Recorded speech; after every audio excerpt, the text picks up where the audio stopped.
I think when I was little, um,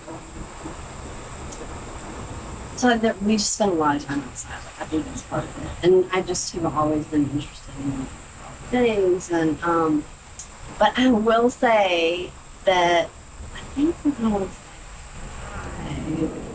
I remember having a family meeting, and my dad saying, all right, that's it. Y'all can have exactly 1 hour of television a week, and that's it. A week? Uh-huh. And I think that really like changed, because we didn't know you couldn't sit around and watch. I mean, I love watching TV stuff actually,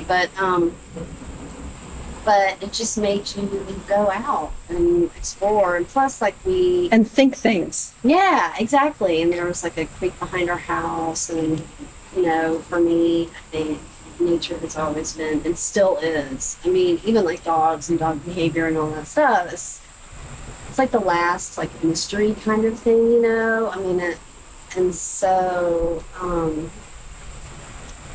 and I think I just have my nature wants to explore and stuff. It makes natural sense or progressive sense that, you had a lot of that growing up and it was just kind of your environment. How did that translate to you making art of, for, or about it? Like, how did that happen? Um, Were you always an artist or did you always create I can remember always wanting to do stuff with my hands, like, and that was another thing my parents really encouraged creativity, whatever. And whenever I could, you know, um, learn something new, I would try to. And my mom was really good about, I don't know, just kind of having activities for us, around stuff like that when we were little. But I also started going to camp really early. I think I was like, I don't know, 6 the first time I went to sleepaway camp, which was in North Georgia. And it was like the perfect combinations. It was like outside, and it was in tents, and then we had like arts and crafts, and like horseback riding and all that stuff. And I mean, I think part of it was just I was just born that way. I was right? just born like loving to be It outside. resonated with you, Yeah, and you were raised in it, so it became your safe space. yeah, exactly. Because that's what's so, I think, hard today. Because I grew up similar to you, but much lower. Like, we had a drainage ditch, and we played in that. I mean, Yeah. I could find turtles and frogs, and There's stuff everywhere. I was really shy growing up, like painfully shy growing up, and I think that plays into it too. With nature and something like you don't have to just are where you are. You don't have to interact with anybody. you already fit in because you're part. Exactly, you're Yeah, just in it. Um, and I also think like that. They so interested in everything around me. They got me out from being up the bud. Like just being yeah. so, I don't know, whatever, what's wrong with me. So you were shy. This was kind of a safe space for you. Mm-hmm.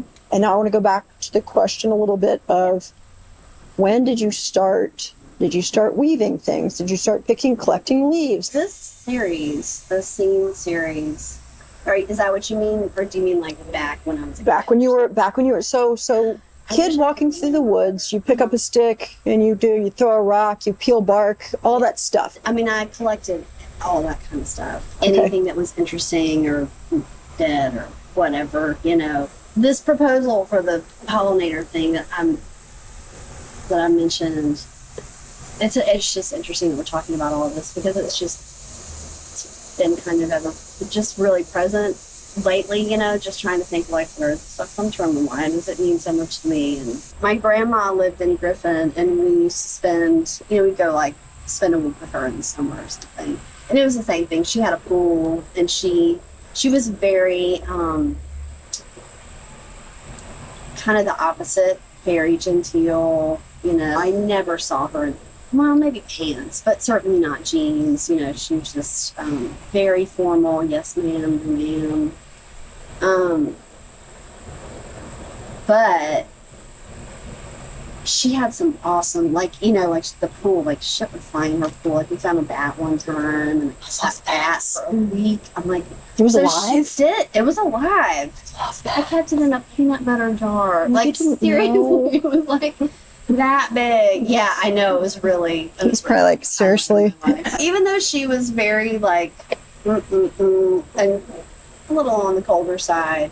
I mean, she let us do stuff like that. I mean, she had to have known I had a bat in my bedroom. Well, that's good. Like if you remember the trail, and that's what you were around it, then you collected and you started to kind of see, and you collected and brought back. Do you remember things that you started to manipulate? Did you start to arrange or weave or? So I would like bring a lizard home, and then I would let it go in my bedroom, thinking that it would just want to hang out with me, and then I would find it, in the ceiling later. Yeah, exactly. So I remember stuff like that the most, and bringing like crawfish up from the creek and putting it in the bathtub. And really, that's where you learn like curiosity. And really, also, I think about this because there's a girl up the street, and I've known her since she was little, and I think she's 13 now. And I see that she doesn't quite empathize right with maybe animals or So right, there's some right. and I do think like being out, even like bringing a lizard home and wanting it to live with you, A snail. finding it later, realizing like, oh, I did that. yeah, exactly, I did that, and it doesn't live like I live. Like it doesn't, like it needs a whole different, And I should have left it where it was, and I shouldn't have. left it alone. Yeah. And I will say, like, I have discovered a fair amount of stuff about my own self in the last year. Just like, so, and now I'm kind of looking at things sort of through that, and like how everything kind of affected me or why. Anyway, and I do have a raccoon that lives in my attic, by the way, and I feed him every day. Well, I haven't seen him in like 5 days, which makes me really nervous, but he will come find me in the house, like, because I feed this like my dream. Yeah. And so he will, like, I do a lot of work in the back where I have like my computer and stuff out there and dogs. And so I hang out with them, and he will hang his head over and look in the window because he knows they'll like see him and freak for shit. And I mean, like, basically, and he's done that here. Like, I've been working in here, and he'll come all the way across the roof, across the tree, and look at me, so I go up front and I feed him. Like, he'll follow me. They're so smart. Like my dream. I mean, if he's really hungry and all the, I'm going out in the morning to feed all the cats, like, he'll come up, like, I've never tried to touch him, and, because I really do, like, think there should be some distance, even though it's really hard for me to hang out with him. And Right. there's a possum too. There's a possum story, which it might smell funky in there because, The story ended. well, no, he convalesced in there for like 2 weeks because one of my dogs got it, and so he was injured, and I couldn't find any rehabbers to take him. So in the 8th grade is when I took my first photography class. And then Aha! I continued that in high school. I actually got shipped to boarding school, all girls boarding school, when I was 16. They had a dark room and a photography, like pretty good. I could, in the bottom of my dorms, I could be in there all the time if I wanted to. And that's when I actually started not capturing stuff that was around me, but maybe like dressing people up or, like making stories out of stuff, or trying to, like trying to sort of create like a little story in a picture. And then I went to Georgia State and started out as a photo major. And I just got burnout, I think. I got burnout, and I just sort of lost my focus, and the program was weirdly pretentious. Mm-hmm. But, That's what happens with art. That's why I'm writing this book. Yeah, and it's just like such a turn off for me. So I ended up kind of majoring in English, which I loved, Yeah. And I can't really write with the shit, but I really like fiction and stuff like that. And like analyzing and talking about all that stuff. And then I think so when I was like 20, I had a really bad car accident. And I had always wanted to go to Africa. And I got some insurance money from the car accident. And I went to Africa. And I think that was like a big, so I was like 22 when that happened. So, Which is a good pilgrimage. yeah, I mean, really, I think it helped me kind of get out of my shyness a little bit, and I kind of, I don't know, learned that I could be self-sufficient. I wasn't alone or anything like that, but I mean, it was pretty rigorous. Like, I went with a National Outdoor Leadership School in Knowles. Cool. Yeah, Knowles. Yeah, and so, most of what we did was just hiking. After like a succession of just shitty jobs, I ended up going back to school when I was 30 for photography, and that's kind of, I worked as a studio manager for a long time, like in the commercial field. Just never wanted to, just didn't get you. Just didn't get me. And I think, I remember the first, like one of these that I did, I really wanted to do an imagery on fire. And it was in this before the roof was on it. So when I moved in the house, so it's just a structure with no roof or anything. So how did that, do you remember why fire, or was there something, or how'd you pick it? And just, honestly, I think it must have been something like from a movie or in a video. Something hit you, and something. I was like, oh,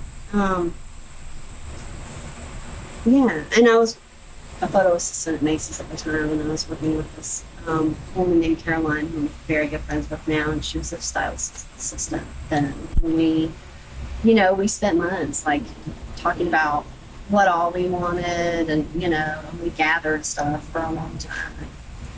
So back to gathering. Yeah, and then we set it up one day, and then took it down, and the next day set it up again and shot. And I loved it. I loved like making something, and I loved like what the result was. What were you making at that time? Like, was it? I mean, like just. Was it nature? Well, there was a lot of especially because the roof was open, and so. Yeah, it was someone living outside, basically, is what it was.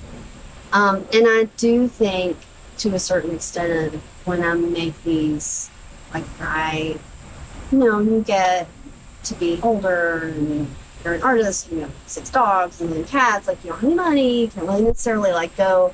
So I think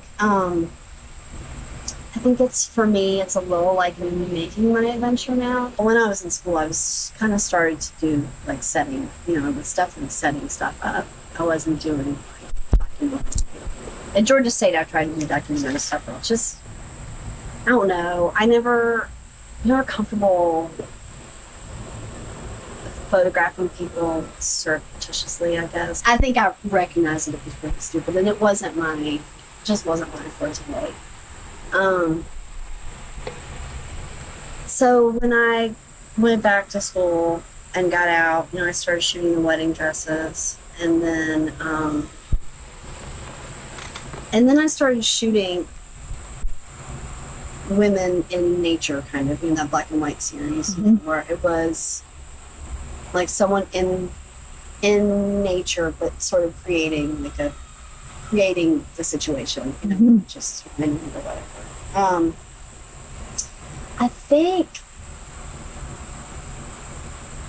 think just sort of the way my brain works, is that things are always just going to get bigger and more elaborate or whatever. And I think part of it is a challenge. Part of it is like needing to do something maybe a little different or learn something new. And I really do, like, I love labor-intensive shit. Like, I really do. And I'm trying to remember, like, I know when I was a kid, I sewed and crocheted and stuff like that. The beauty of it is going through cycles and things like that. There's just something interesting about not fighting that, not trying to make it shorter, but being okay with it and going through all of it and I do think not discounting any of it. Yeah.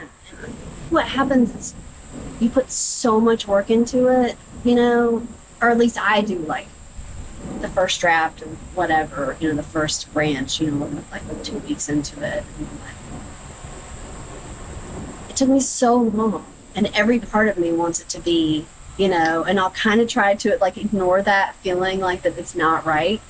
And then all of a sudden I'm like, just take it apart. Here's that I think's also interesting.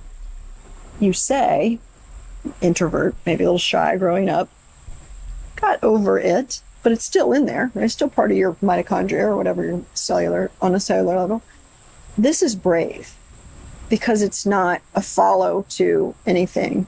It's a complete departure from safe and normal and ordinary. Not to put down any of the forms, I'm just saying this is brave because it's different. This I'm pointing at our work. Not myself with that. So where did you get I wish I had been an art major, but I also think maybe that helps because then I'm like, well, this should work. I mean, It's I a don't know thread. why it wouldn't. It's a thread. Oh, yep. You said that is the thing that sometimes keeps people from continuing. And that is when you have something and you have this hope or this about what it's going to be to other, like, what is that? What happens? Yeah, I mean, I think, so, you have the desire, the obsession to build something. But on the other side of that, and I don't give a shit who you are, you do want people to get it on some level and appreciate it on some level, especially when you put Otherwise, you'd keep it in your backyard. Yeah, exactly. And I think, part of everything is rejection. I mean, it's just the way it is. And it sucks. I mean, it really, really sucks. And I don't know. I mean, I think for people that it is a turnoff and they can't continue making stuff, I mean, I get it. I do, and there's no like, you should keep trying. I mean, you should, but if you lose it, you lose, right? Yeah, I mean, if you can't, because it does. It works. One of the artists that I spoke to, his mom had a drawing table and I think it was pastels or something. Yeah. Up in their house upstairs and paper and everything ready, and she never touched it. Right. There was always laundry or kids or, stuff. And that's a good metaphor for what I'm trying to get people to do is like, just if you have something, go write it or mold it or build it or just try. Well, and I do think, I mean, especially these and those. I mean, they started out as one thing and totally morphed into another. And they just got like more and more detailed. And I love that. Like, I love seeing that progression, like just the possibility or I never, with that first one, I never would have realized like how, I don't know, like what it would have done for me, like for me personally too. The whole opening them up, with the live performance and stuff, I never would have done that shit, ever. And I, like, when I build them in here, like my favorite thing is walking into like a whole different world, normally there's shit all over the place if there is now. But